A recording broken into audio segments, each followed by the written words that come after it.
আসসালামু আলাইকুম।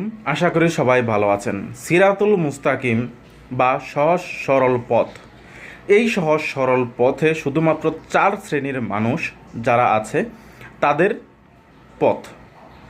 প্রথমত, যারা নবী, দুনিয়াতে যারা নবী এবং রাসূল রয়েছেন তারা সিরাতুল মুস্তাকিমের পথে যাবেন।